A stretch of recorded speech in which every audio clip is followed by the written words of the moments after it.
Recording has started. Hello, everybody. Look at that. We're starting virtually on time. My name is Juan Aguilar, one of the boat captains, waterfront team, a little bit of everything, a level 1 freedive instructor. Basically, this lecture and course I designed based on another FII and PFI, which are both freedive certification companies. Based on their stuff, I basically created this for our scientific dive community. Most of the people who are in our scientific dive courses are already coming in with some level of certification. They usually are open water or above. However, I noticed that a lot of our people who are open water divers don't really have very good in-water skills. Just because you can, put air in your tank and maintain some level of neutral buoyancy doesn't mean that you're a good swimmer, good water person. So the old school way of doing things was to basically make sure that you could do everything while freediving, because scuba diving is just a matter of breathing and not running out of air and controlling buoyancy. So basically this course is usually taught over a single day, full day, a couple hours in the classroom here, and then an in-water section. What we're not going to do today is the in-water stuff, because you guys get to go paddle boarding and kayaking with world-famous Molokai 10-time champion Jamie Mitchell. Yeah. So this is the beginning of a fun day. A couple quick things. This is a very informal thing. Feel free to ask questions. I'm totally open to any kind of criticism. And mind you, I am by no means a physiologist. So what I'm presenting right now is stuff that other people who know way more than I do about this stuff have told me, and I have learned from the internet. So basically, just kind of compiled it all in and trying to pass it on to you, our fantastically cool audience. So, freediving and apnea. See if this thing works. Maybe. I guess I'm going this way. All right. So the purpose of this course is to become familiar with freediving. Of course, increase your in-water comfort level, increase your fitness. I could use more always myself. Promote safety. Of course, it is a freedive safety course. Reduce risk of panic, because that is the #1 cause of major accidents is panic. Becoming a more well-rounded diver and using freediving as a tool. And of course, less dependence on scuba. As you guys are doing right now in your course, not everybody needs to go grab a tank and go and schlep all this kind of stuff. Now, come on in. It's okay. What time's the 10 o'clock lecture start? So basically, this is going to be extending your bottom times, making you a safer diver, and all around just a better person in the water. I do need to figure out how this thing turn on.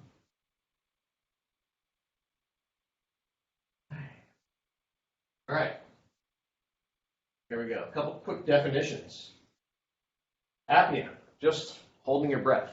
Whether you're doing on top of the water, in your sleep, whatever it is, it's all the same thing, just holding your breath.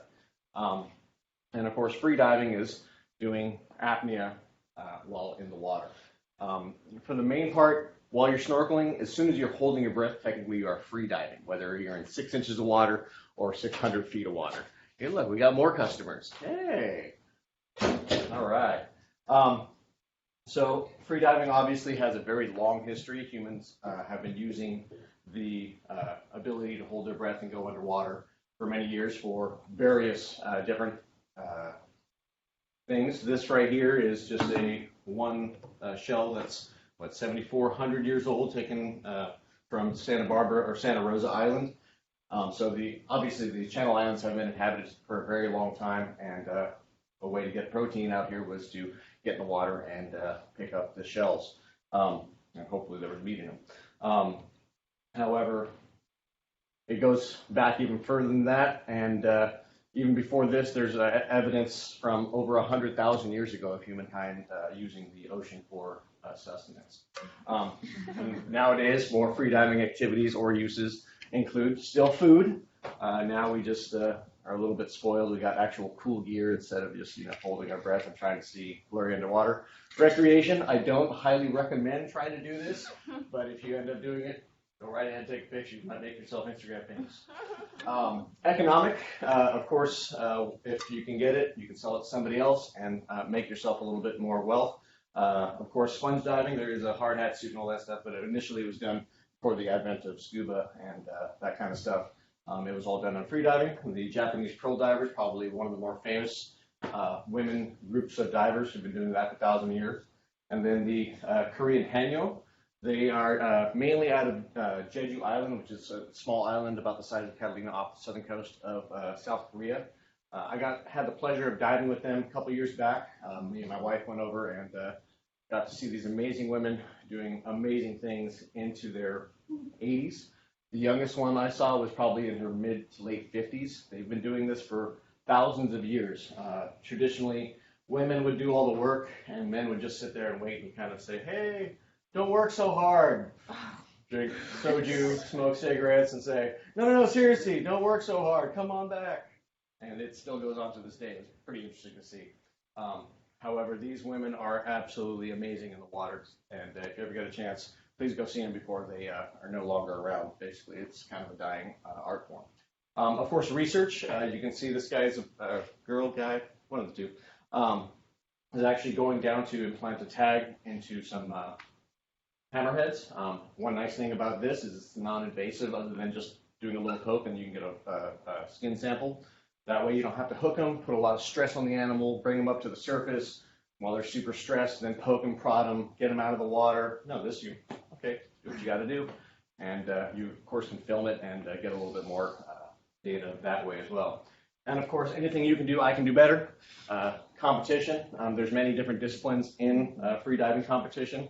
A couple of them right here. This is dynamic. It's basically swimming back and forth on one breath in a pool. Very difficult.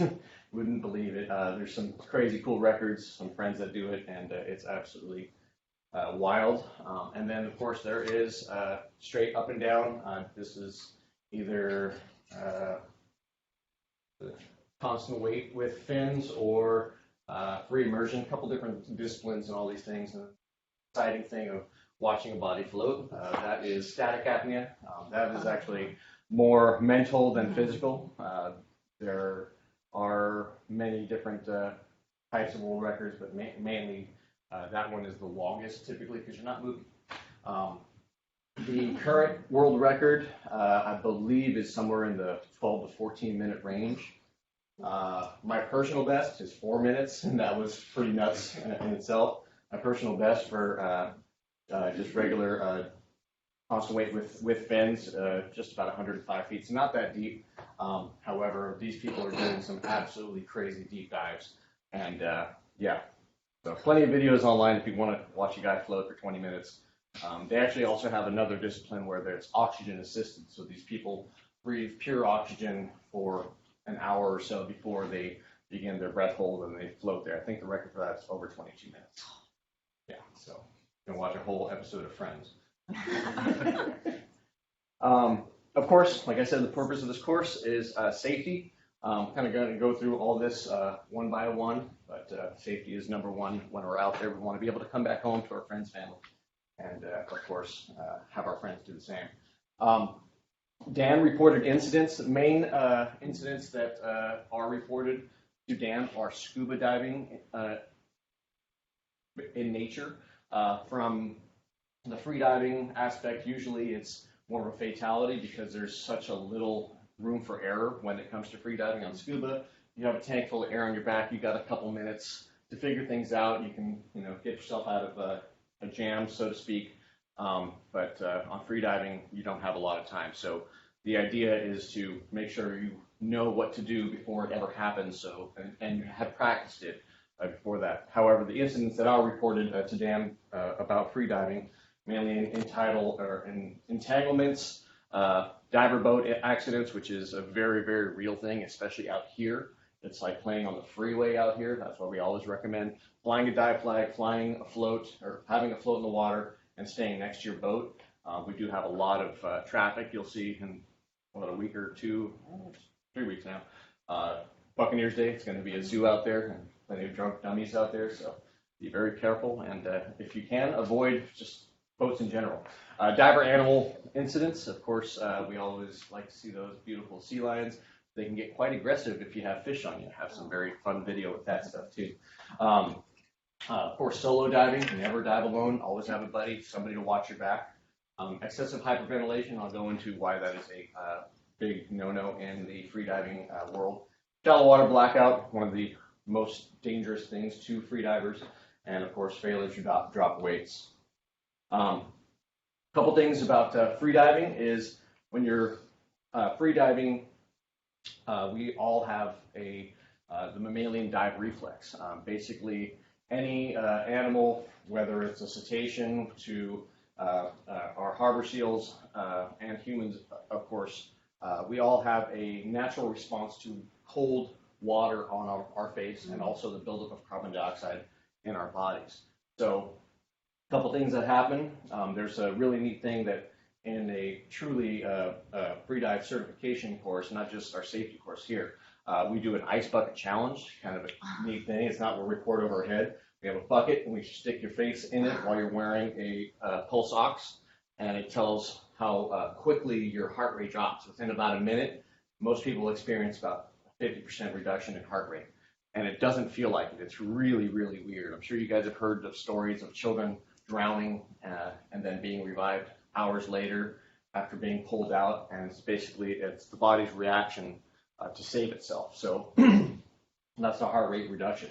The vasoconstriction is basically the body shunting off blood flow to extremities that is not necessary for basic survival. Whenever you're going down and your body realizes that there's pressure, there's water, all this is going on, basically starts shunting off to your extremities, legs, arms, fingers, all that kind of stuff. And it tries to keep the blood in your core. This helps to keep the blood for your heart, for your lungs, and for your brain. Those three things that are going to keep you alive while you're way down deep. Couple other things that happen. There is a spleen effect. Spleen effect is basically your spleen is pretty much like a sponge that will squeeze and release extra red blood cells into your body, allowing your body to hold on to more oxygen during these dives. Very deep free divers will actually go through a multi-day process of acclimatizing their body to have their spleen basically easily release all that extra blood, and it's a very essential thing for very deep free diving. Normally in recreational diving, and what you guys are going to be doing, you'll probably never run into this kind of stuff, but just good to know about it. Couple things, just the physics of it. If anybody here is scuba diving certified or just knows about the physics of water in general, every 33 feet or 10 meters, the pressure increases by 1 atmosphere. So at the surface, obviously we're breathing 14.7 psi or 1 bar, whatever you want to call it. That's where the bar thing comes in. At 10 meters, 33 feet, it's now double that to 2 bars. So your lung volume decreases the most in the first 10 meters, 33 feet. So that's the biggest pressure differential change. It's kind of important for the shallow water blackout stuff I'll talk about later. However, that's going to be most of the stuff you guys are doing is in that first 33 feet.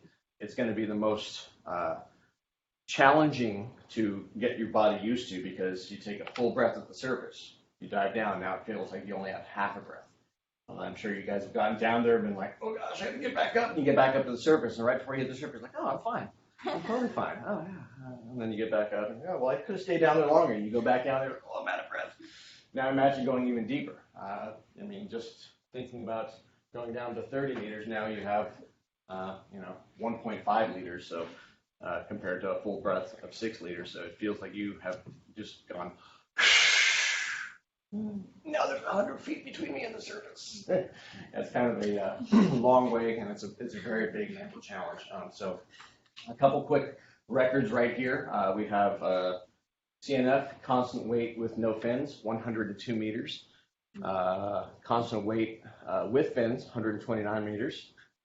Dynamic, no fins, that's just swimming back and forth, 244 meters, and that's just, like I said, in a pool. Dynamic with fins, 300 meters. Static, like I said, around 12 minutes. And no limits. This is an absolutely crazy depth. 214 meters, nearly 700 feet down. But no limits is a different type of thing. Basically, they attach you to a sled, and you just go with a weighted sled. Once you get to the bottom, you pull a little thing, it blows up a balloon, and brings you back up to the surface. And I think they pretty much stopped doing it because people started really getting hurt, dying, getting some serious cases of bends. Even though they are freediving, they're subject to physics, and on gassing at that depth is pretty severe. Let's see what's next here. Oh, the buddy system.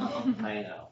So you can always dive with the buddy. It's a very good thing to practice just in general at all times. It's more fun that way too. Communicate your intentions. Of course, when you're in a buddy pair, if you don't know what the other person is going to be doing, kind of useless. So whenever you're in the water, just say, "Hey, I'm going to go down and check this out," or have a plan beforehand before you even get in the water. Know your abilities. This is why I teach the course, just to kind of give yourself a baseline, and then you can work on improving yourself to that level. Maybe you can only get down to 25 feet, totally fine. Hit 25 feet, and the next time hit 25 feet, stay there for 5 seconds, and then extend that 10 seconds. And of course, always doing this with the buddy will increase your likelihood of safety. Know your buddy's abilities. Obviously, you always want to dive with somebody to about the same level as you. If the person you're diving with is an incredible diver, they can dive 300 feet and you can maybe hit 30. How good are you going to be a buddy for them if they have problems at 60 feet? Mm-hmm. So stay within your and your buddy's abilities at all times. And of course, know your buddy's gear. Everybody has different setups. It's always a good thing just to just give a quick rundown. Hey, I got this kind of belt. I got a buckle. I got a clasp. You pull on this, and this is how you ditch my belt. I got this fins. How do I pull my mask off? I'm wearing a GoPro or something like that on my head. How do you remove that so you can help me out? So just know your buddy's gear. Have a good conversation. One up, one down, just like it sounds, just like the picture shows. Right now, especially, the water doesn't look like this out here, but occasionally it does. If you ever, hopefully we get some clear water back into the cove. It's an absolute beautiful thing to be able to see your buddy down at 60 feet and be able to see details. Absolutely breathtaking.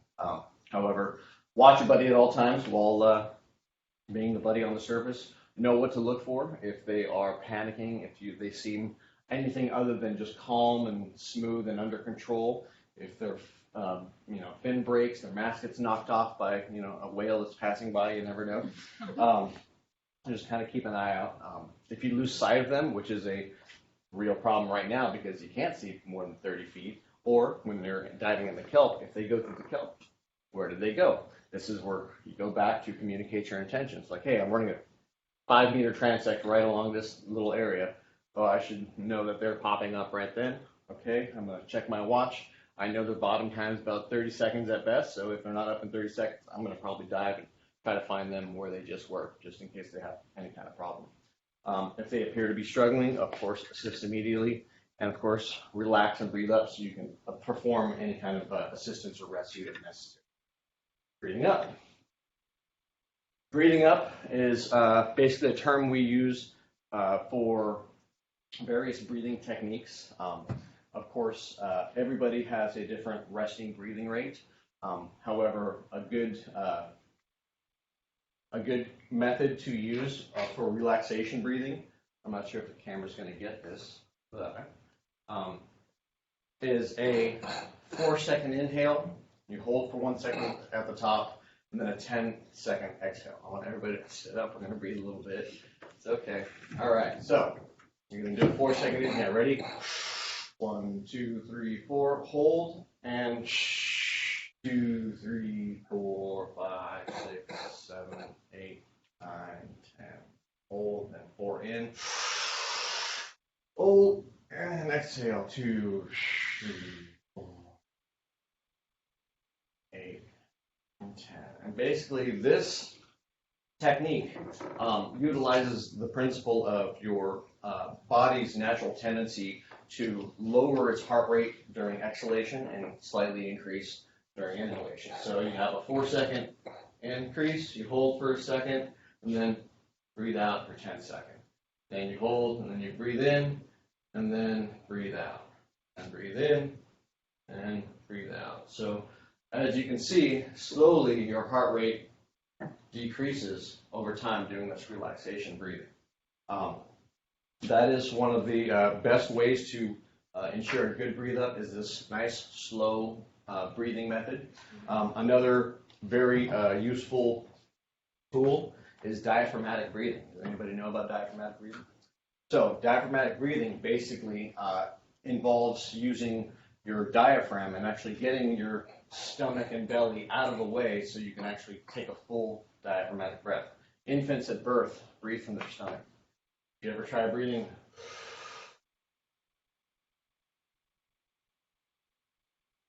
Breathing from your stomach. Mostly everybody breathes from their chest. You guys, one hand on your chest, one hand on your belly. Now we're going to try this out. So we're going to do our normal big breath from our chest.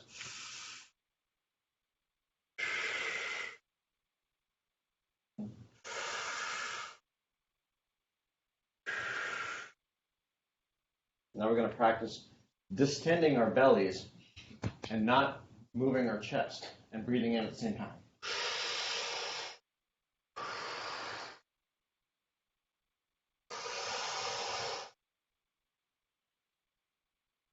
Now we're going to do belly, then chest. So.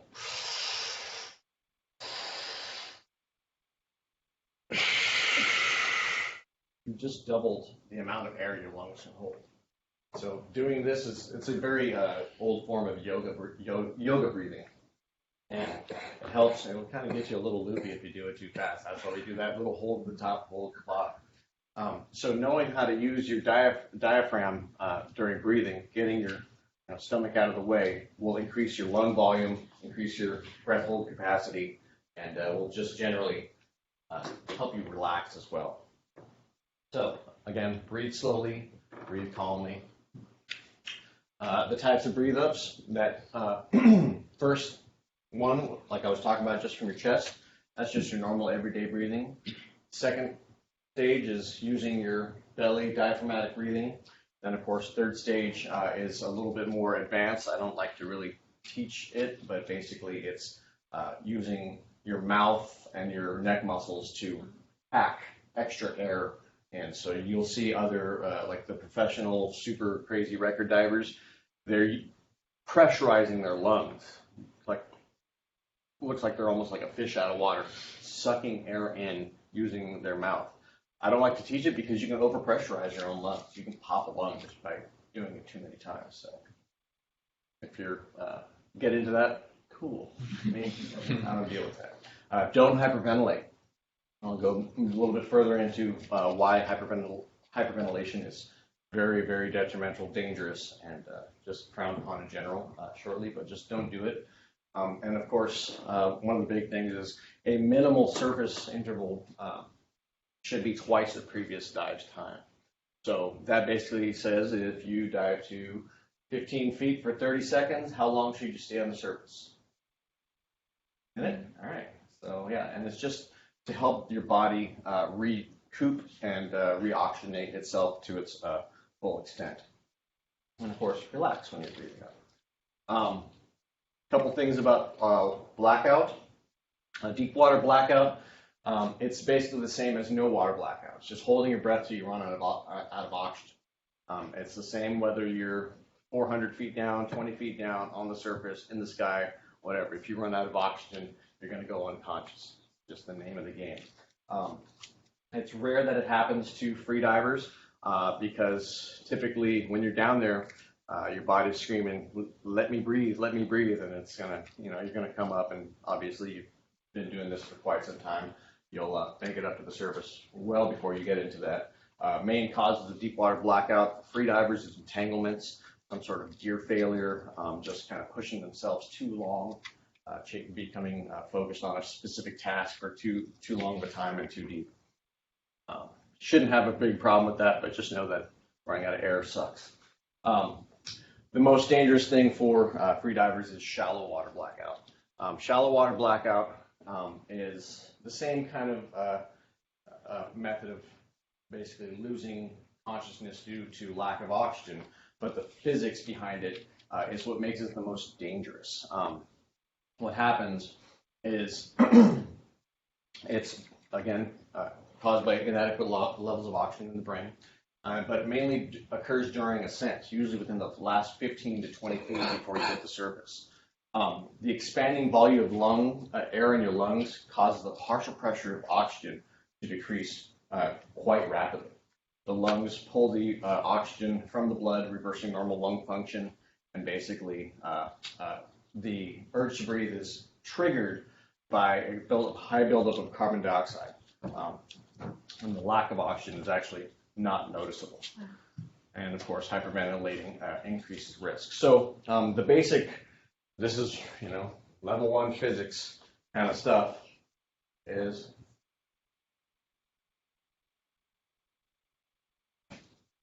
who's ready for some math? All right, so let's just go a couple quick things. About 10, a partial pressure of 0.10 is the usual limit for consciousness for human beings. So anything less than 10% partial pressure will cause blackouts. Anybody know the blend of air we breathe here on the surface? No? 39%. Yes, with some, exactly. So that's at 1 atmosphere, right? 1 bar, 1 ATM. So we have about 21% O2, right? So we'll just say this is our O2, and this is our, I should go the other way. That's O2, okay? So as we have, we'll just do it in easy atmospheres. There's, in feet, 10, 20, 30, 40, 5, and so on. We have 21% O2 at the surface, right? We dive down.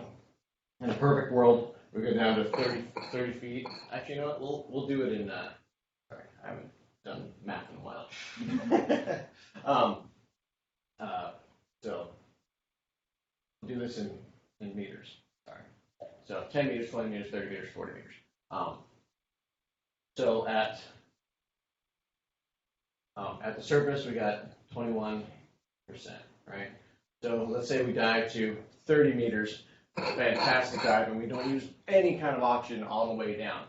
So 21, every 10 meters, we're going to increase the partial pressure level by a factor of 2. So at 10 meters, basically it's going to be 42. Next one down. 3. Sorry, not by 2, but sorry, by 1. Next one down. 4. Next one down. 5. So this is our partial pressure of oxygen. Don't worry, you don't got to know any of this. Just this is explaining what happens mathematically. So let's say you're at 0.95 partial pressure at this depth. As you ascend, or as you're down there burning your O2, swimming along, seeing some cool stuff, you get down to, say, 0.50. Right? Okay, now I'm going to come back up to the surface. On our way back up, halfway up, it basically halves. Now you have 0.25. Right? Now half from there to here, where are we at? What's half of 0.25? 125. Remember where I said that less than 10% you go unconscious? Now we're at 10 meters. That last boom, we're going to get even less. Now we're hitting the surface with 0.6 and yada yada, but less than 10%. So that's why it happens in that last little shallow part of water. So that's the numbers and math behind it. The actuality of it is very scary to watch, but the act of hyperventilating basically delays the trigger of the urge to breathe. Holding your breath is not that hard until that carbon dioxide starts building up, starts screaming at you, breathe, breathe, breathe. And you'll just see it's a real basic thing. Your O2 level's in red, CO2 level in blue, and here begins your dive. Normally fully oxygenated at the surface, your carbon dioxide level just resting right here. As you begin the dive, obviously you're using up that O2, it starts going down, and your carbon dioxide level starts increasing. Hit this level of the high CO2, triggering your breathing, boom, and you're totally fine because now you go up to the surface, you finish off the dive right here at this black line, and you never enter into this O2 blackout zone, right? You get back up to the surface and you start oxygenating, off-gassing your CO2, and it's a normal, comfortable dive. However, if you hyperventilate before you begin your dive, you again only have this certain level of O2 that you can on-gas before, but by hyperventilating, you're dropping down this CO2 level. So you begin your dive just like normal again. As you go down, the O2 you're burning up, your CO2 is increasing. However, the urge to breathe is never hit because you've gone into blackout before that urgent need is ever reached. So you'll see old movies and stuff, you'll see those divers going, basically they're just tricking their body into not wanting to breathe for a longer time. Mm-hmm. That is highly dangerous, especially when you start doing deeper dives, getting into the risk of shallow water blackout, stuff like that. So do not hyperventilate. Breathe your normal, slow, deep breaths that are showing you those deep relaxation breaths. It'll help to avoid any kind of hyperventilation danger. This is a real world video. It was posted by this guy, Daniel. I never met him in person. We've talked online a couple times. But this is a real world accident. Just to give you a couple background and notes on this. These guys are offshore, about 4 to 5 miles offshore, chasing a yellowtail on patties. It's a beautiful blue water day, nice and calm. They're in about 3,000 feet of water, so there's virtually no depth and no bottom. And this guy had been down chasing yellowtail. He said that he saw some fish down deep, and he basically got tunnel vision. Was like, oh, I gotta get these fish.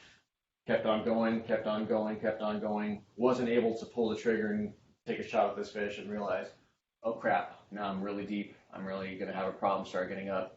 Luckily, his buddy with the camera here was close enough to render assistance, but this is a real world accident. I just want you guys just to take mental notes onto what's going on, what could have been done better.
video keeps on playing for another 3 or 4 minutes. Spoiler alert, the guy lives. He's okay. He's able to come back to his family. If you turn up the volume on the video, you can actually hear him screaming, wake up, Evan, wake up. Think of your kid, wake up. So, yeah, I went from a beautiful, fun day of chasing fish out in the middle of the ocean to, oh my God, my friend is unconscious on the surface and we're having problems now. Can anybody tell me a couple things that they noticed about the video, something went wrong? Other than the fact that he went unconscious? He released all of his air, okay? Do you think that was a voluntary thing? So you noticed right before he hit the surface, also what was he doing? Did he look calm? No, he looked like he was trying to climb the ladder. That means he's running out of air. Luckily, his buddy was close enough to render assistance quickly and semi-correctly. He saved his life. There are a couple other things we'll go over in a little bit. Basically, that's one big tell. As a buddy, you would see somebody losing control over their lungs, blowing bubbles like that. Okay, that's a sign of, oh my gosh, I need to go render assistance quickly. Anything else? A lot of stuff. Come on, it's okay. The boat was far away. Out there, when you're diving on these patties, the traditional thing to do is to actually leave one person on the boat and leave it away until you shoot a fish or something like that, because you don't want to scare the fish that might be under the patty. However, he was in earshot, but what happened when he came in? No one was left on. Yeah, so he jumped into the water. Nobody's left on the boat. Do you think he called for help? Do you think he let anybody know that I have an unconscious diver at this position? I have 2 people in the water, myself.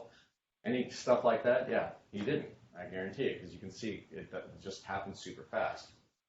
So, a couple things just to think about when you're on a boat, or even not on a boat. If you're on the surface, okay, I need to get help on the way. If you had just grabbed the radio and like, Mayday, Mayday, I have an unconscious diver, my position is blah, blah, blah, 2 divers in the water, I'm rendering assistance, please send help.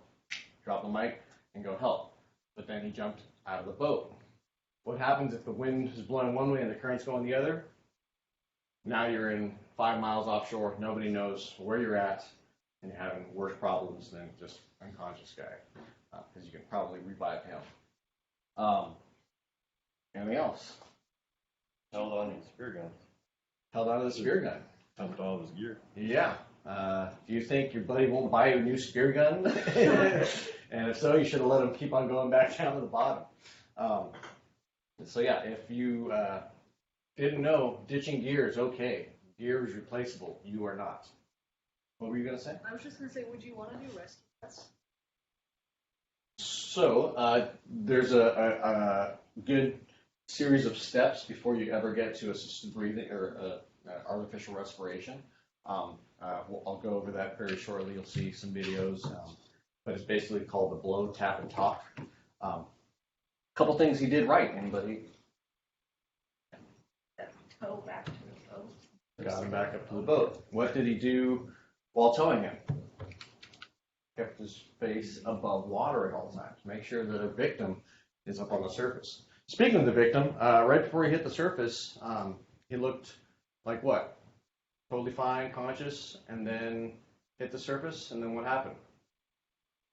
Big. Eyes wide open, lights on, nobody home. But then what happened? He sunk right back down. So why do you think that happened? Wasn't properly. It was not properly weighted, exactly. If you are properly weighted during freediving, you're actually completely buoyant on the surface. Barely, but buoyant on the surface with no air in your lungs. You can breathe out completely and you still barely float like that. So he was overweighted.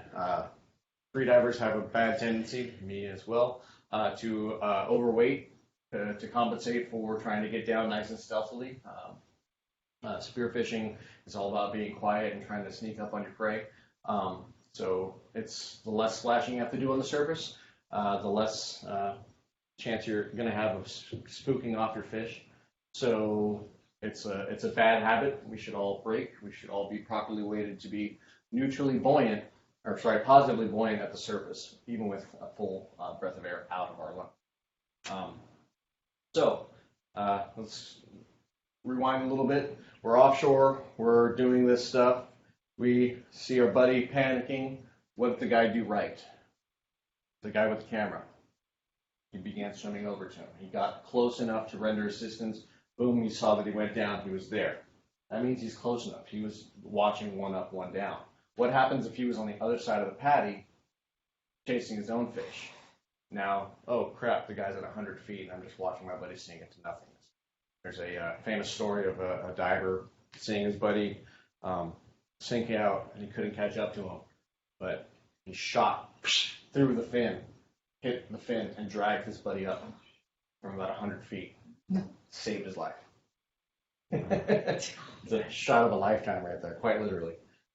So, yeah, a lot of things happened very quickly. What were you going to ask? Oh, sorry. A lot of things happened quickly, and as you can see, it went from to real fast. So knowing what to do really helps. So let's see, trying to think of anything else to think of off the top of my head. Anything else you guys noticed? Good, bad, otherwise? Plenty to be learned from that video. You can watch it online. Just look up shallow water blackout accident. You want to, spend the day looking at people nearly dying. Tons of fun, I know. That was a shallow water blackout. Basically, he lost consciousness before hitting the surface. There's also another dangerous thing that can happen to apneists, free divers, whatever you want to call it, is called the samba, or loss of motor control. Nicknamed samba because very similar to shallow water blackout. The victim is usually conscious throughout the whole thing, unlike shallow water blackout, where the people who have blacked out typically, as soon as they wake up, oh, why are you holding me? What's going on? Because it literally lights out. Yeah. You don't even feel it coming. That lack of oxygen isn't coming, isn't noticeable. It can quickly lead to aspiration and getting in the water.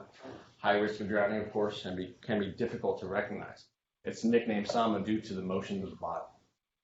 Basically, as the name implies, you lose motor control. That last bubble, that was the beginning of a samba, and then he actually went through the full expansion of the lungs and drop of partial pressure, leading to complete unconsciousness.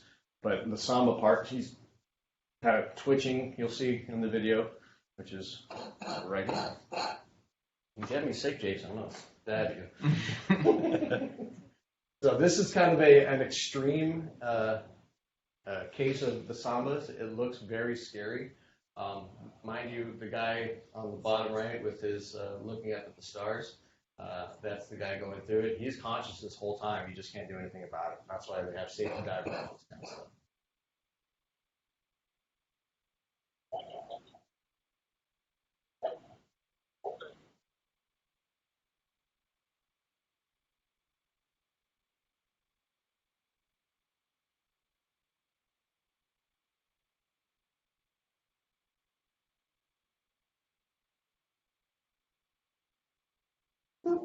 Hey, welcome back. And so he wasn't unconscious. He was just on the verge of losing consciousness. His partial pressure of oxygen was probably like 10.111, something like that, real close to it. So ideally, we will never get that far into the risk of running into samba. However, it can be difficult to recognize. You see your buddy hit the surface, and you're just like, "Hey, you all right? Give me the okay." And they can't. You're like, "Oh crap! I should maybe go help them out, keep them above the surface, drop their weight belt, whatever it may be." So just keeping an eye on your buddy, especially as soon as they hit the surface. It's always a good idea to wait at least 20, 25 seconds of watching them do the recovery breaths, nice big slow breaths, and make sure that they're okay. Give them an okay, because that can happen. You hit the surface, everything's fine, and then now here it comes. It can be onset after they hit the surface.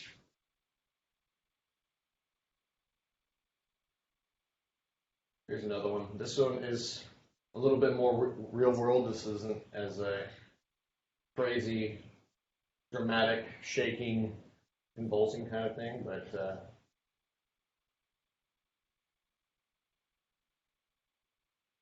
it looks fine, right?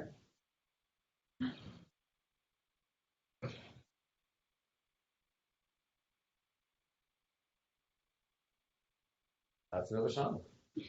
Wow. Just that quick. And how he slipped, his legs went out from underneath him, that initial breath, now he's aspiring water, no bueno. So that's why the buddy system, especially in these kind of things where they're doing extending their breath holds to the max, very, very important to use that buddy system and have proper training with your buddy system. Proper weighting, like I was saying, a lot of people don't properly weight. So you got to remember buoyancy changes due to compression, your lung volume, your wetsuit compression. Wetsuits are made of billions and billions of teeny tiny bubbles. So every one of those is affected just like any other bubble in the water at 33 feet, 10 meters. They're now half the size, so you're going to lose some buoyancy. Lung volume, same thing at the surface, 6 liters at 33 feet, 3 liters. So you're losing buoyancy as you're descending. At a certain point, you're going to become neutrally buoyant, ideally completely positively buoyant, neutrally buoyant, anything underneath there, you're going to be negatively buoyant. So unlike scuba, there is no BCD, buoyancy compensating device. So that's why they have that big, I don't know if any of you guys are scuba certified or if not, they have a buoyancy compensating device. Basically, it's to counteract the changes in lung volume and wetsuit compression. It's not to help you sink or to float. It's just to maintain neutral buoyancy at all times during scuba. Ideally, you want to be weighted to your working depth. So if I'm, let's say, looking around for some sort of organism on the bottom in 20 feet of water, I don't want to be neutrally buoyant below that. So if I'm positively buoyant at 20 feet, I'm going to be trying to keep down the whole time. The whole time it's just going to wear my breath out, and I'm going to have to come up to the surface. If I know I'm going to be working at 20 feet, I will weight myself a little heavier so that I'm neutral at 20 feet. However, if you're diving deeper, a neutral minimum depth is 30 feet. So that once you hit 30 feet, you become positively buoyant. That increases the chance of safety in reaching the surface if you do go unconscious due to shallow water blackout. Positive buoyancy at the surface allows for relaxation and safety. So you're not trying to kick up just so you can breathe. You just float there. Do your nice, slow relaxation breaths, preparing for your next dive. Initially, it will be difficult to overcome that positive buoyancy from the surface down, but a good, proper duck or pike dive, whatever you want to call it, will get you under the water and moving quickly past that positive buoyancy phase and into your neutral and negative buoyancy. The nice thing, though, is after you come up from that deep dive, you pass your positive buoyancy or neutral buoyancy and into your positive buoyancy, you can basically just stop kicking and take a free ride all the way up to the surface. Couple things, snorkels, pull them out of your mouth before diving. This is in versus out. Obviously, just holding it in your mouth is using energy and oxygen. So every last little thing that you're doing in the water is going to be expending energy and reducing your bottom time. So you want to be as efficient as possible on your single breath. So more effort to keep in the mouth. Bubbles. When you're trying to study a skittish organism, let's say you're trying to swim around, check out these calicos that are a little skittish. If you leave your snorkel in your mouth, as it fills up with water, it's sending bubbles back up to the surface. You go,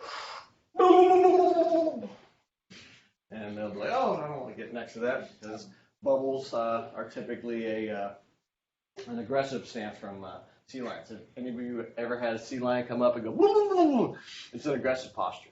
I don't like it. The urge to breathe is lessened because you have your mouth. With it in, you have an open airway. So you want to breathe with your mouth open. And most importantly, it allows water access to your mouth and esophagus and lungs if you are going into shallow water blackout or samba. And of course, spit your snorkel out. Now you just have your mouth closed, no effort, quiet, no bubbles. You naturally hold your breath when your mouth is closed, and of course your throat closes when consciousness is locked. It's called laryngospasm. It's a natural reaction. So if you do go unconscious, you're just basically close off your lungs, especially in water, to prevent water just coming into your lungs. Know your limits and don't push them. Training will help you to understand your own personal limits, use the buddy system, and have trained supervision when attempting to reach your own limits. Normally, this is why I like the Freedive safety course. It's basically we're starting you off with a base limit, so then after that you can say, okay, I know I can hit 30 feet comfortably, and I can push myself just slightly from there, but I'm not going to try to go 60 feet the next dive. Work your way at baby steps. Remember, shallow water, blackout, and samba can easily be fatal. Keep safety in mind at all times. And of course, do not focus on a specific task. Doing so can lead to tunnel vision and disregard for you and your buddy's safety. Same thing as the guy chasing that fish. Saw it at 50 feet, chased it down to almost 70 feet, and then realized, oh crap, now I got a long way up. Be aware of your situation at all times. Remember, gear is replaceable if you are not. Learn when and how to ditch your weight belt quickly and safely. Weight belts, of course, are all a little bit different. Mine is just the one I have here, just a single class, but I have another different type of class, and it's all basically right-hand release. I'd go over this with my buddies before I'd go for this swim. Don't hesitate to ditch it or self-rescue if you start feeling, oh my gosh, I can't make it back up to the surface. You might want to grab that buckle and hold on to it till you hit the surface, because if you go unconscious, you're going to let it go and you float back up to the surface. Many very experienced divers have dived with their weight belts on, and one of my most valuable lessons, buy an extra weight belt. It'll let you ditch the one you have without fear of consequence. Like, oh, I'm on a multi-day dive trip. I feel like I'm not going to make it up to the surface. Oh, wait, I got another weight belt on board. Sure, I want to make it to be able to dive tomorrow. So just buy an extra one. It's okay. It's just money. Emergency rescue. Being a good buddy, of course, while observing your buddy's dive, remember that at any time, you may need to perform a rescue. So never push your own limits, which will allow you to be ready when the time calls. Be attentive to shallow water blackout, samba, entanglement, broken gear, and just general fatigue. Sometimes we're out there in heavy currents, and you see your buddy trying to make it up after he punched a deep dive, and he's starting to cramp up. Something's going wrong with him. You got to go down and help him out. And of course, know your buddy's gear and how to ditch their weight belt. Remember, when performing your rescue, quick, seconds count. This isn't a time to dilly-dally, but give yourself 1 or 2 seconds to figure out a plan, what you're going to do, and then go perform this rescue. Efficient, use the skills you've learned, proper duck dive, get down there so you can help them out. You may need to, grab their head and bring them up to the surface, and have good fin technique to get down there and be able to bring them and you up. Safe, don't become a second victim. Make sure that you do not put yourself in more danger, because 1 victim sucks, 2 victims even worse. So please do not do that. And of course, calm. Panic will only lead to confusion and mistakes.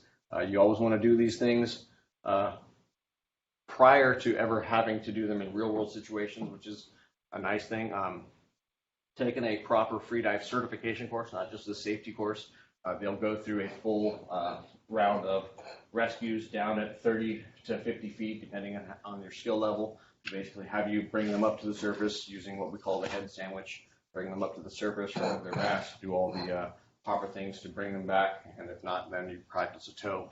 All these things, it's a muscle memory thing. If you do it once, you might remember it. If you do it multiple times, when it does happen, you already know what to do. You don't have to think about it. Rescue techniques. Number 1, get the person back up to the surface. Obviously, you're not going to be able to help them if they're on the bottom, so get them back up. Number 2, keep their head above the water. That's one good thing that the guy did, was always make sure that guy's head is above the water at all times, because if it goes under and they all of a sudden come up and try to take a breath, now they've aspirated, now you have another litany of problems. Remove their weight belt, then yours.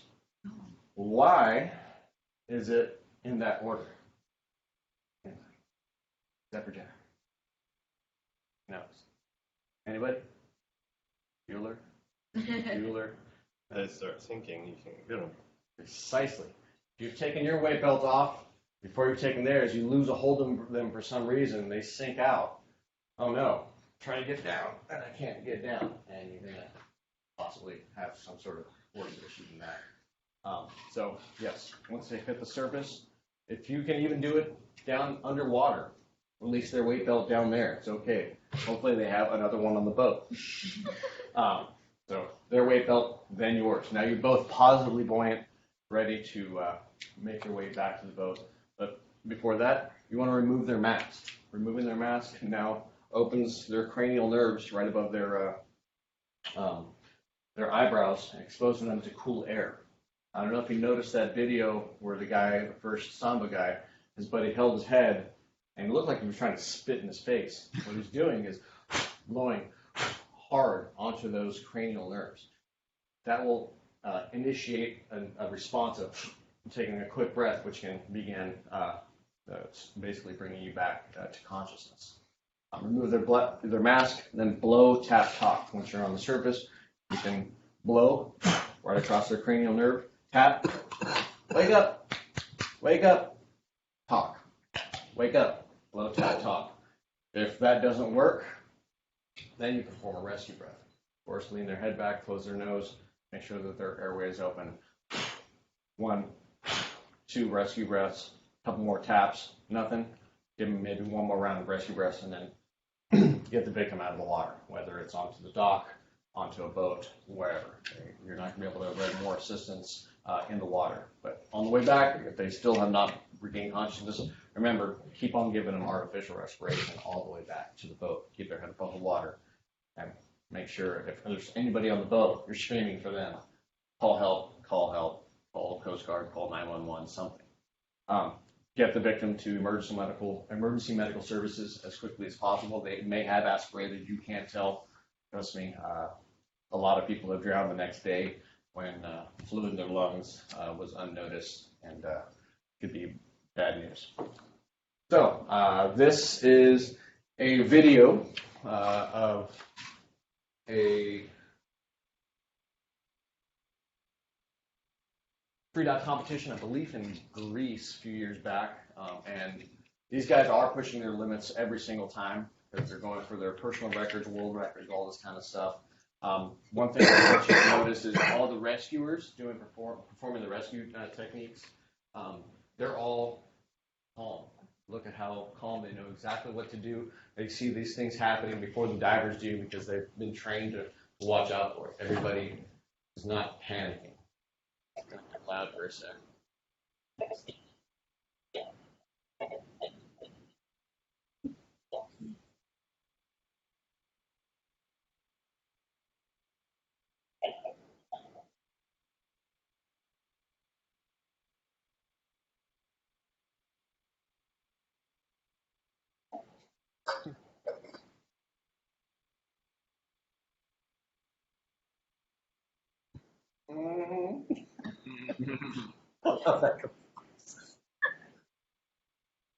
This is more of a deep water blackout. Look, he's got his hand on the surface. He's even got a little scooter. He's pretty cool. But making sure that he's got a hold of them, bringing them up to the surface. Everybody's very calm. Everybody knows what they have to do. Get him up, pull his mask off.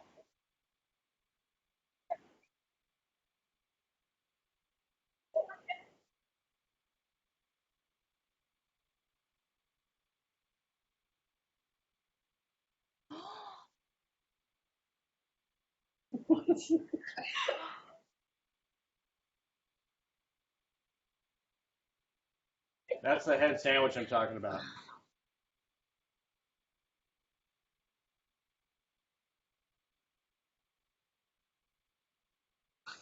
Yeah. Like I said, these guys are pushing their limits. Really, really trying to go to the edge of what is humanly, physically possible. Yeah. Yes. And this is just to scare the heck out of you guys so that you know what can happen. Because the actual act of freediving and all that is phenomenal. It's beautiful. It's fantastic, but it can be very dangerous very quickly. So, freediving techniques. That's, the scary stuff. Now the actual, okay, let's teach you to be a better diver. Number one, be calm. The whole reason people have very short breath holds is because they're using too much energy doing way more stuff than they really need. Be relaxed and no unnecessary movements. Breathe slowly and deeply using that slow 4 seconds in, hold, 10 seconds out, diaphragmatic breathing. Yes, sir. How many times do you typically do that before you dive? The Breathing up. minimum of twice of previous dive's time. So that's just a general rule. Usually I'll just do it until I feel like I got to dive. If I know I'm going to be doing a deeper dive, I might give myself 2 or 3 minutes on the surface. If I know I'm going to be doing a really, really deep dive, trying to press my own personal limits with supervision and with the buddy and all that kind of stuff, I might be doing a 5-minute breathe up. Always err on the side of caution. Breathe up more than you think you need. Proper duck dive, I'll show you a couple videos on that. But the beginning of the dive is probably the most important part of the entire dive.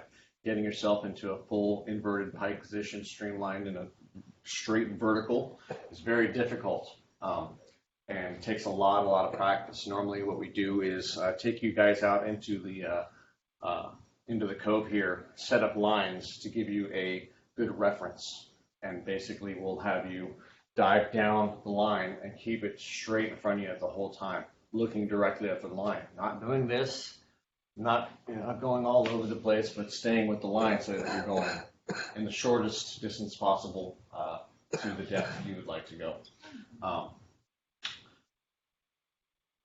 Streamline your body, like I was saying. If you notice, all these free divers are looking right at the line. See right here, I'm looking at the line, pretty streamlined, but I do this, what happens? Now I'm stopping. I'm not holding the line with all this water, basically my arm becoming a brake. I want to be smooth and streamlined. Some people even put their hands into like I don't know what you want to call it, over your head. Using efficient kicks. Fins are designed for the different types of activities. Freediving fins, as you can see, they're much different than your normal scuba diving fins.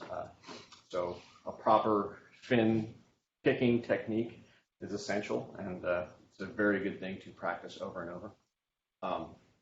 Equalize early and often. This is usually the biggest problem for new freedivers, is being able to equalize quickly enough to compensate for the depth change as quickly as it happens. On scuba, typically you are vertical in this orientation and going real slowly. Freediving, you are standing on your head and pushing yourself down as quickly as possible to get down this depth. It's very difficult to equalize quickly enough, so practice it a lot and do it safely. Know your limits. Again, this is before your dive, you know that you're going to go to a certain depth. Know that you can hit that depth. If you don't know you can hit that depth, let your buddy know. Say, hey, I'm going to be pushing myself. Can you make it halfway down and make sure I'm okay on the way back up, just to make sure everything's in good order. Listen to your body. Contractions, basically, if you hold your breath long enough, you'll start having what feels like a hiccup. And it's just your body saying, hey, let me breathe. If you start hitting contractions, you should already be on your way back up. Unless you are, doing some crazy training and really pushing yourself to the extreme limit, try to avoid that area. If you're hitting contractions, you're starting to get low on that partial pressure of oxygen. Listen to your body. It's all in your head. Most of this, like I was saying earlier, you feel the physical effects, but knowing that you have the proper amount of oxygen and in your body will help you to overcome the physical changes that are happening in your body.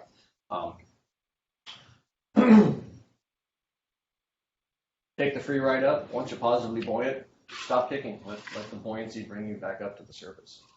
Hold your breath. That means don't blow out your hair. A lot of people have a tendency to do that, especially scuba divers. It's ingrained in scuba divers that you don't hold your breath. That's why I had to put this in here because it is for scuba divers. On the way back up, hold your breath when you're free diving. That's one nice thing about pulling the snorkel out of your mouth. You just naturally want to hold your breath all the way back up to the surface. Be aware of your surroundings. Don't come up underneath the boat or your buddy or kelp. It's always a good idea on the way back up, right before you hit the surface. Take a look up, or more importantly, put a hand up. Just in general, it's a good idea. If you're going to hit something, it's better to hit it with your hand than with your head. Find your buddy. It's always nice to make eye contact on the way back up if possible, and then that way they can see that lights are on and somebody's home, depending on who you are. And of course, once you get back onto the surface, make sure to breathe. In breathing on the surface, there's a technique called hook breathing.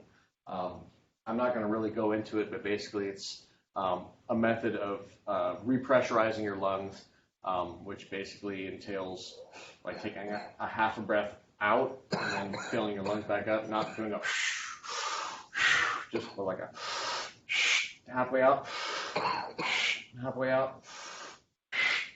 and that just keeps positive pressure in your chest to avoid a possible loss of blood shift from your head. If you take a freedive certification course, it'll go into that in much more detail. This is a safety course. I'm not trying to get you deeper and crazier. I'm trying to make you safer. Duck dive. Like I said, probably the most important part of the dive is the very beginning. Knowing how to perform a proper pike dive, get yourself in the vertical orientation down. Use the water, your weight, and your body all in one smooth motion. There's a lot of steps to it. A lot of times people think, oh, I can just go from right here to completely vertical the other way. You'll see a lot of newer free divers just kind of floating on the surface, taking their final breaths, and they go do all sorts of crazy things, splash, splish, splash, and they've scared away all the fish that they're going to go try to count.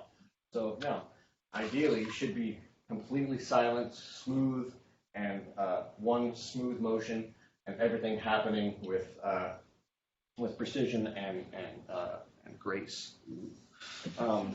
So this guy's actually a very good example of proper pike dive in a couple different types as well, which is kind of nice. Your standard two-handed duck dive, you'll see he takes a couple kicks at the surface to begin his forward momentum. Right, he's got his hands up, and then leads with his hands, which now he bends at the waist, puts one foot out of the water, and once he's down, he uses his arms to pull himself down, and his fins get in the water and he begins to kick. So this is the same kind of thing, but he equalizes before coming all the way down. You can see he pulls himself down with his hands, and he doesn't really start kicking until he's completely underneath the water. This is one-handed, pulling yourself down. A lot of our free divers, spearfishers especially, we got a gun in one hand, we can only use one hand. Notice you got a fully in the water before he even starts kicking. It's a dead giveaway that you have a bad pike dive when you see a ton of splashing on the surface. You should be able to get down, even with a full wetsuit on and no weight belt, you should be able to get down no problem just with a proper pike dive. Part of my free dive safety course is I'll have people in the water take their weight belt off and simulate like having to remove their weight belt with scuba so that they flutter all the way back up. And the funnest part is watching them try to go back down to get their weight belt. It's only in 10 feet of water, but it's like, yeah, it's pretty funny. All right. Finning technique, like I was saying, these long fins require a special finning technique. This guy has incredibly good form. So you'll notice that as he's swimming through the water, his knees are only very slightly bent. And he's leading the kicks almost from his shoulder. So he's got a nice, smooth, undulating kick, not like a little bicycle kick that you normally do with smaller fins. Basically, I liken these long fins to a high gear on a bicycle. if you are using a bicycle and you're on a nice flat surface, you want a nice, slow, long, every kick is super efficient. A little bit harder to do, but it'll get you much more further per kick. When you're using scuba fins, if you do that, you're never going to get anywhere. You're going to kick a lot more. That's why we use these big ones to keep our heart rates down. We have not as much gear as scuba divers. We're much more streamlined so we can move faster, more efficiently through the water.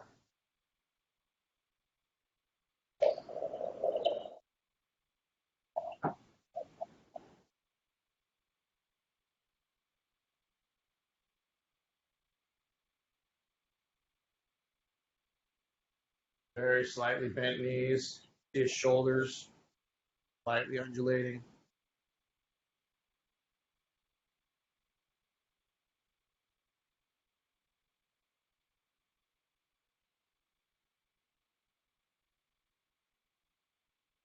A lot of people using that dolphin kick too. That one's very efficient too if you got a good technique.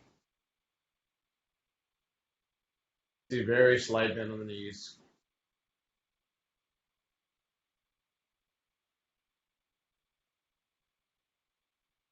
This is way too long of a video. I don't know why. Two main methods of equalizing the Valsalva. It's what most people are familiar with. It's where you plug your nose and blow. I'm sure everybody has done that. Yes. So that's the normal one that's taught in scuba diving. For free diving, however, once you start getting kind of deep, Valsalva doesn't work because of the compression on your lungs.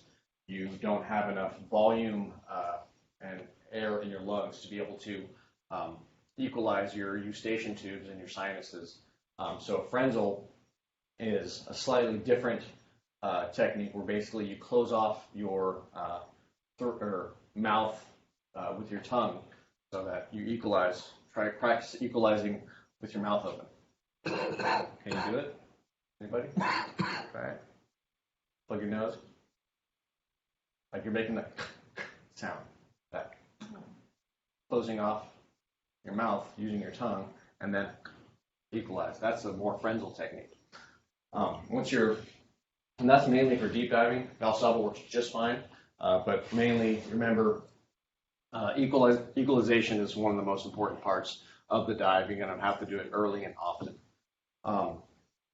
Equalizing should be done early and often, like I just said. If you wait until it hurts, you waited too long. You shouldn't even wait until you feel any kind of pressure. You should be ahead of the game when you're equalizing at all times. Unlike scuba, you can't ascend and descend without consequence. Your dive is going to be very shortened because you have to stop, come back up, and go back down. Scuba, you got all day, like up, you go back up, go back up, and you got one breath to do all this stuff. So equalize your mask. As you get deeper, your mask will also have the airspace.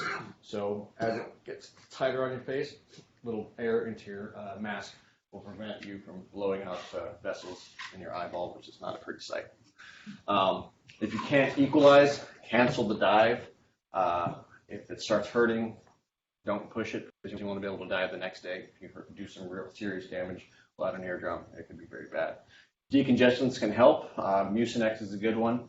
Sudafed as well. The problem with like Sudafed and stuff like that is they can raise your heart rate, so hinder your best dive if you're going for your personal record. But if you need to get some diving done, decongestants can help.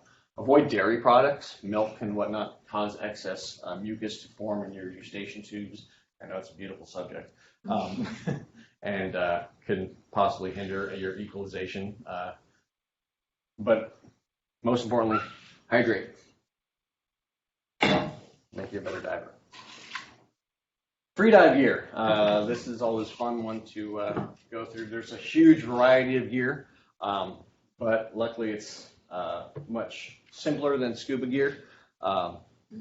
Basically, I can go have a really good time with just this stuff right here. I brought a couple different types of fins just to show off. But masks, free dive masks are typically low volume masks with a black skirt. Large volume dive masks, basically you're just using more air to equalize that airspace, so less air for your lungs. The deeper you go, the more valuable this low volume free dive mask is.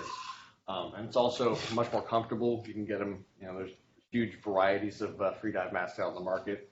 And go visit your local dive shop and check them out. Snorkel. I like this little chintzy snorkel. I've probably had it for 15 years. Somehow it's still going strong.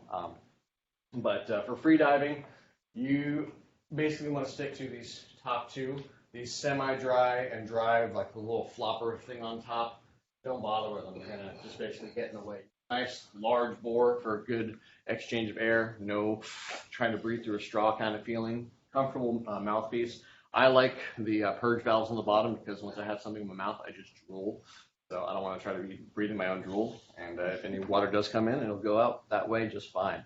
Don't spend too much on the snorkel. Everybody likes to spend way too much money on those things. Fins, there's a huge variety. I brought just a small selection of my own personal ones. There's different materials, different brands, different stiffnesses. All these things you will eventually start figuring out what works best for you and your body type and kicking style. My personal favorite fins are these ones. They're carbon fiber. They're not exactly cheap. These were relatively cheap. These are about $240. These ones are in the neighborhood of $350. These ones are about $120, and then the most inexpensive ones are the plastic ones. However, they all have their pros and cons. The pros about these plastic ones, they're very durable, inexpensive, and you can always just go buy new ones without too much out of your pocket. But they are very heavy and can be a little bit cumbersome. As you start getting into free diving more, you obviously want to buy more gear, the better gear, and so these ones I use mainly for spearfishing, and these guys are so stiff that I only use them for free diving. Yeah, so it's super hard. I don't like those for spearfishing because it hurts my ankles after a long day of spearfishing. These are a little bit softer, much more comfortable, but very light, they make some cool noises too. Let's see what's next. I'm almost done, I promise. Wetsuit. Free dive wetsuits. If you've never tried one on, you will never go back once you have. They are typically skin-in suits. Most wetsuits for scuba are made of a tougher type of neoprene, which is very good for scuba because you're down at depth for quite some time. The compression basically puts a lot of strain on the wetsuit, and they're just more durable and tough. But the nice thing about free dive wetsuits is you're not down at that depth for too long, so they're much more stretchy, comfortable. The skin-in thing I was talking about, basically, there's no nylon lining like on regular scuba suits on the inside. You actually have to put these on with some sort of lubricant, whether it's water. I use shampoo or conditioner and water mixed up, sprayed in there, slides right on. One fantastic thing about the skin-in thing is once you're in them, water ingress is a thing of the past. Basically, normal scuba suits, you hop in the water comes in, you're cold for a second, then you warm up that water, and you're fine. That water never comes in to begin with. You're already wet, and they stick to your skin. Basically, the rubber is shaved to a certain thickness. This is a 3 mil, and it creates billions of microscopically sized suction cups that sticks to your skin. So there's virtually no water between your skin and the wetsuit. It's a fantastic way to dive. And usually, like a 5 mil free dive wetsuit's warmer than a 7 mil scuba suit. The only downside is they're a little bit more fragile. So if you're doing scuba on them, they don't last as long. Weight belts. A lot of people use regular weight belts, those nylon ones. Once you get a rubber weight belt, you'll never go back. These stretch and account for the difference in body shape at depth. As you're going down, the wetsuit's compressing, the volume in your chest is compressing, your body's changing shape.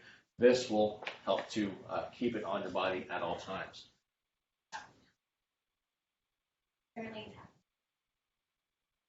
I'm literally about 3 minutes. I'm almost done. Yeah. Quick weights. Okay, just quick weights, quick, they're super quick. Basically, it's for changing diving situations. If you're diving 20 feet, in the morning, then you're going to go dive. But if you dive in the afternoon, you can change your weights. They're very handy little tools. Freedive watch, very, very good thing to invest in. We'll tell you how long you've been down, what depth, and then more importantly, your surface interval. So it keeps that time. You can say, oh, my last dive was 30 seconds. I should wait at least a minute till my next dive. And then also the next record for the records. A knife, very important. Have a good sharp knife. Know how to use it. And it's a little rusty, but it's still sharp enough to get the job done. One of the most underrated things in the world on a knife is a lanyard. Put one on there, because if you need to use it, what happens if you drop it and you don't have a lanyard? Now you have no knife. The lanyard on it, really easy. Bungee, 10 cents, done. Pick up the speed if I need to. And don't spend too much on knives. They're disposable. Freediver's recovery vest. This is one of the more new products out in the market. They've been going through a number of changes, but basically it's in case you do go unconscious, it's a dive computer attached to an inflatable vest that if you black out, have some sort of issue, hit the surface and go back down, it will inflate and bring you back up just like so, hopefully being able to keep your face above water and render assistance a little bit easier. Have fun, be safe. Any questions? Oh, wait, we got a question. We got a taker. I did have a question about the Bass restriction? So if you're doing extended dives, does that mean you have a reduced swimming ability? Yes. Lactic acid buildup is a big problem because you don't have as much flushing. Basically, your body's reducing the amount of blood that's going to your extremities.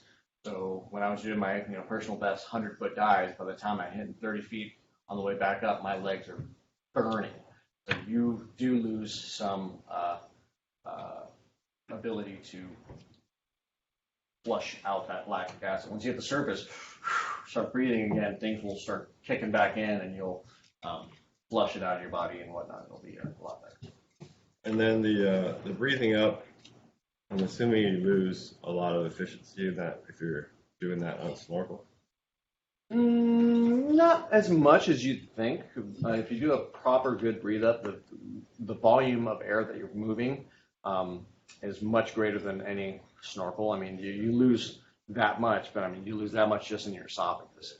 So if you do a good proper breathe up, nice big slow, you exchange enough air over that period of time that you on gas plenty. Any other questions? Just to show off, I got some pictures of fish as well. Yeah, so it's me and my buddy shooting fish. That's me, old school. Look at that long hair hippie. Weird. It doesn't. All right. This is my second place fish from one of the biggest fishing tournaments we have out here. And then it's my personal best white sea bass, just over 60 pounds. That's it. Thank you. Thanks, guys.